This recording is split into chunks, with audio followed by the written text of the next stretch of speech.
दोस्तों good evening, नमस्ते, सत श्री अकाल गाइस। हम आपको नेक्स्ट क्वेश्चन के बारे में बताएंगे डीबीएम्स का। ये ग्रेविटी का हम क्वेश्चन पेपर डिस्कस कर रहे थे, तो हमने ऊपर ऑलरेडी जो है ओप्स के कॉन्सेप्ट डिस्कस कर लिए आपसे। मतलब क्वेश्चन ओप्स के जितने भी क्वेश्चंस थे वो हमने आपको बता दिए हैं, ठीक है।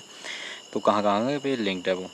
तो अब हम डीबीएम डाटाबेस के बारे में बात करते हैं। तो indexing must be applied on the fields that are. तो इंडेक्सिंग कहाँ पे अप्लाइड होती है, जो फील्ड्स होती हैं। तो बोलता है seldom referenced in the query, एक ए ऑप्शन। बी में हमारे पास containing few unique columns on the frequently search columns and changed frequently, ठीक है। तो ये हमारे पास इंडेक्सिंग, अब आपको पढ़ना पड़ेगा डाटाबेस का इंडेक्सिंग क्या होता है और ये जो स्टेटमेंट्स है ये कहाँ कहाँ पे लिंक्ड है। तो क्वेश्चन नंबर 2 हमारे पास मिसिंग है। थर्ड क्वेश्चन के बारे में बात करते हैं। The relational data model includes several type of the data integrity. दो रिलेशनल डाटा मॉडल होता है हमारे पास, बोलता है बहुत तरह की इंटीग्रिटी को इंक्लूड करता है, वो उसमें होता है।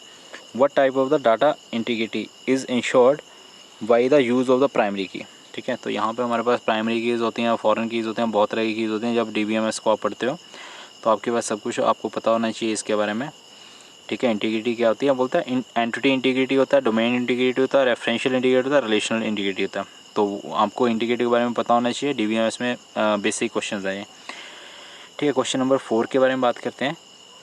बोलता है a student has 3 different teachers, ठीक है। Each of these teacher has several students, which type of the relationship in the relation model would effective represent this, ठीक है। तो बोलता है 3 1 to मैनी रिलेशनशिप। तो किस तरह का रिलेशनशिप होगा उनका आपस में, ठीक है। तो वो है आपके पास, तो आपको पता होना चाहिए, ठीक है। डाटाबेस में जो रिलेशंस बनते हैं वो किस तरह से एक्सप्लेन होते हैं, ठीक है।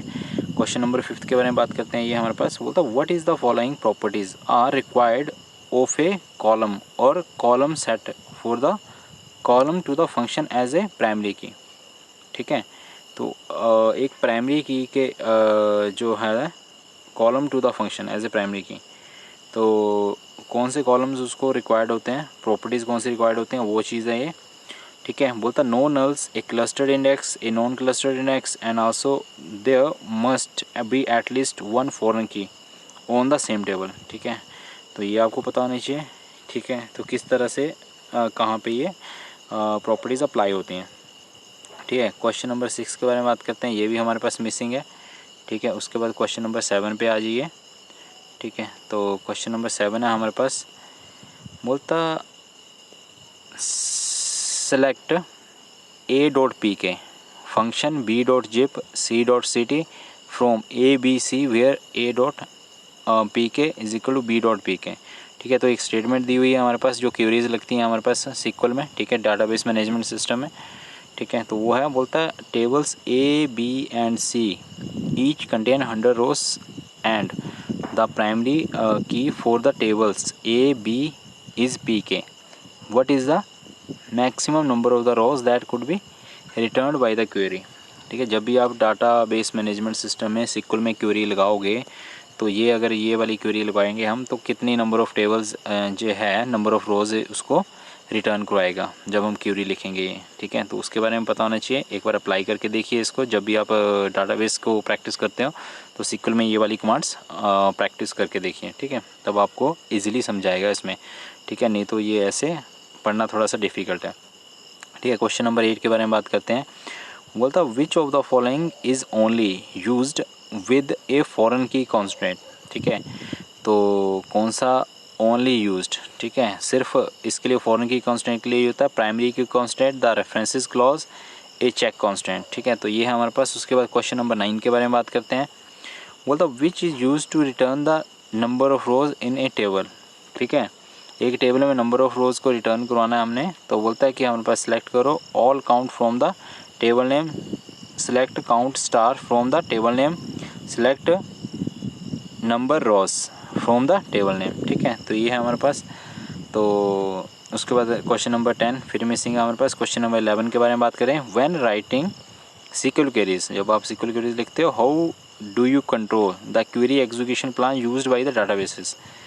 तो कैसे कंट्रोल करते हो क्वेरी एग्जीक्यूशन प्लान को, ठीक है। तो ऑप्शन ए है हमारे पास, बोलता है query directly against an index instead of table, ठीक है। Definite a static cursor and specify the using specific index keyword. ठीक है, most databases provide proprietary method to give database hint. ठीक है, तो ये सारी स्टेटमेंट देखिए आप कौन सी लिंक कहाँ पे करती है। ठीक है, जब आप प्रैक्टिस करते हैं इनको तो इनका ओवरव्यू लेना जरूरी है, क्योंकि जो ये क्वेश्चंस रिपीट होते हैं ना, जो ऑप्शंस आते हैं बेसिकली ये क्वेश्चंस हमेशा रिपीट होते हैं ऑप्शंस के बेसिस पे। ठीक है, तो वो चीज़ है हमारे पास। उसके बाद क्वेश्चन नंबर 12 और 13 मिसिंग है, और उसके बाद 14 नंबर में आता है, बोलता है which is not allowed in A trigger. Trigger में कौन सा अलाउड नहीं होता है? अपडेट, सेलेक्ट इनटू, ठीक है, वाइल और बिगिन। ठीक है, 4 ऑप्शन है, आपको इनका पता होना चाहिए कि कैसे ये फंक्शन करते हैं, कैसे वर्क करती हैं। ठीक है, उसके बाद question number 15, select type average price और minimum price from the product group by category. ठीक है, तो ग्रुप बाय कैटेगरी अगर अप्लाई करती है तो कौन सा है? ठीक है, व्हाट इज़ रॉन्ग, और बोलते हैं रॉन्ग कौन सा है इनमें से, ए बी सी। आपके पास 3 ऑप्शन दी हुई हैं, इनमें एक रॉन्ग है। ठीक है, गलत है इसमें, तो वो चीज़ है। तो गाइस ये हमारा डाटाबेस के क्वेश्चंस हैं। ठीक है, SQL सर्वर। तो वीडियो अच्छी लगी तो लाइक कीजिए, सब्सक्राइब कीजिए। नेक्स्ट हम C++ के क्वेश्चंस डिस्कस करेंगे। Thank you so much guys.